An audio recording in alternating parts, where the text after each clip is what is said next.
Hi everyone, I hope you are well. Welcome to this video about the famous Apollo 17 mission, the last man to the moon. This mission marked the end of an era in space exploration and provided valuable scientific information about our natural satellite. In this video, we will review the main events of this historic travel. Let's start with the presentation. The Apollo 17 mission was launched on December 7, 1972 at 5:33 a.m. local time from Cape Canaveral in Florida. On board the rocket were three astronauts, Eugene Cernan, Ronald Evans and Harrison Schmitt. Eugene Cernan was the mission commander, Ronald Evans was the command and service module pilot, and Harrison Schmitt was the lunar science specialist. The Apollo 17 was the sixth manned mission to the moon and the last to take astronauts to our natural satellite. It lasted about 12 days, including 3 days on the moon. The main objective of the operation was to collect lunar rock samples and to conduct further geological studies. In addition, the mission also pursued other scientific objectives, such as mapping the lunar surface, measuring its magnetic field, studying the composition of its atmosphere and searching for evidence of life on the moon.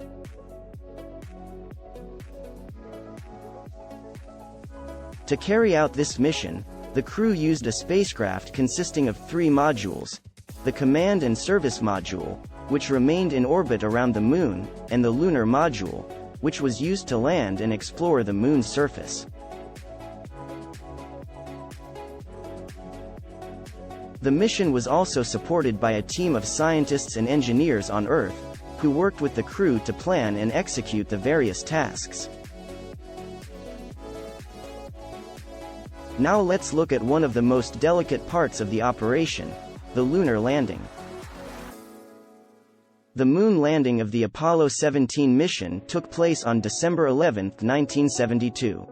The crew landed softly in the Taurus Littrow Valley, located near the equatorial region of the moon. The command and service module pilot, Ronald Evans, remained in orbit around the moon while the other two crew members explored the lunar surface. The lunar module, called the Challenger, was used to make a soft landing on the lunar surface. Once the lunar landing was complete, the crew began preparing for spacewalks, which allowed them to exit the module and explore the surface. The Apollo 17 mission was the first to use a vehicle, also known as a lunar rover, to facilitate travel on the surface. The rover was equipped with solar panels to provide electricity, and it allowed the crew to travel longer distances than on previous missions. The rover also allowed the crew to collect lunar rock samples from locations further away from the module. The Apollo 17 moon landing was a historic moment for humanity, representing the culmination of the space race between the United States and the Soviet Union. The event marked the end of the Apollo era of missions and paved the way for new advances in space exploration. But what have been the human activities on the moon? The Apollo 17 crew performed 3 spacewalks, or AVAs, on the surface of the moon, totaling over 22 hours of exploration time. During this time, they performed a variety of important scientific and technical tasks.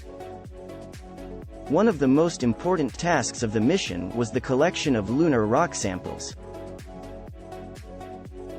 The crew collected more than 110 kilograms of rocks and soil, including samples of volcanic rocks, regolith, the layer of lunar debris on the surface of the moon, and breccias, rocks that have been broken up and reattached.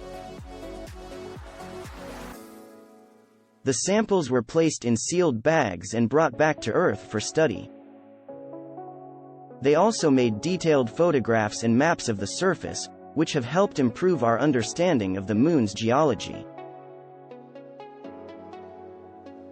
In addition to these scientific and technical tasks, the crew also performed more symbolic actions, such as planting the U.S. flag on the lunar surface and reading a memorial plaque to deceased astronauts and cosmonauts.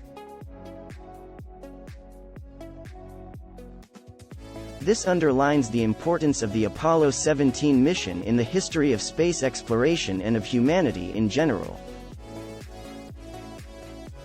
How was the repatriation carried out, and what did the analyses of the lunar samples reveal?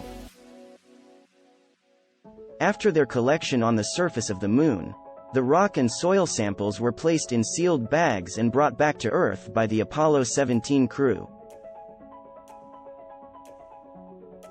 The samples were transported in a sealed container, called a sample return container, which was placed in the re-entry capsule. The re-entry capsule was released by the Command and Service Module before entering the Earth's atmosphere. The capsule landed in the Pacific Ocean, where it was recovered by the crew of a U.S. Navy ship. The samples were then transported to NASA's Lunar Sample Processing Center at the Lyndon B. Johnson Space Center in Houston, Texas. Once they arrived at the processing center, the samples were unpacked in a special clean room to prevent outside contamination. That were divided into subsamples to allow distribution to scientists around the world for analysis. In total, over 2,200 subsamples were created from the samples brought back by the Apollo 17 mission.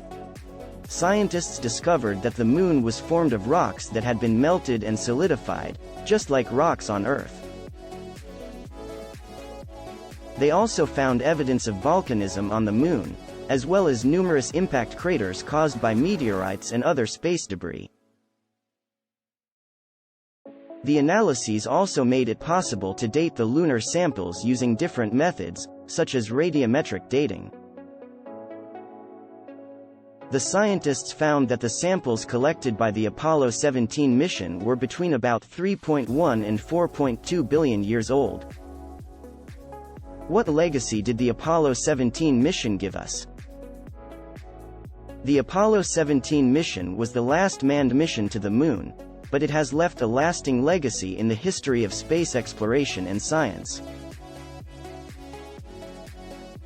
First, in terms of scientific advances, the rock and lunar soil samples collected by the Apollo 17 mission led to many scientific advances, providing important information about the geology and history of the Moon.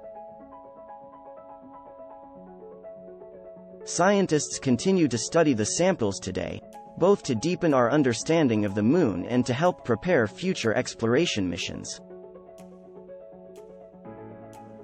The Apollo 17 mission also brought new technological advances. For example, the miniaturization of computers and communication technologies developed for the Apollo missions laid the foundation for the personal computers and cell phones we use today.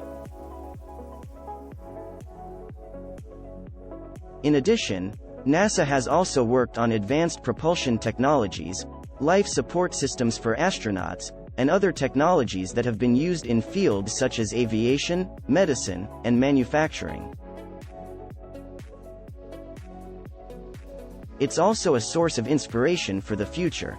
The Apollo 17 mission has inspired generations of scientists, engineers, and young people who dream of discovering space. The vision of a future where humanity explores the stars and establishes colonies on other planets has continued to capture the imagination of people even after the Apollo missions ended. Today, NASA and other space agencies are working on ambitious projects to explore deep space, such as NASA's Artemis mission to return to the Moon by 2024 and the Mars Sample Return mission to bring samples from the Red Planet back to Earth. In sum, The activities conducted by the Apollo 17 crew on the surface of the Moon helped to improve our understanding of lunar geology and the universe around us, while marking a milestone in the history of space exploration. The data and samples collected by the mission are still being used today to continue studying the Moon and its history. I hope you enjoyed this video about the famous Apollo 17 mission. If you did, feel free to leave a like and ask your questions in the comments. I will be happy to answer them. Thanks for watching.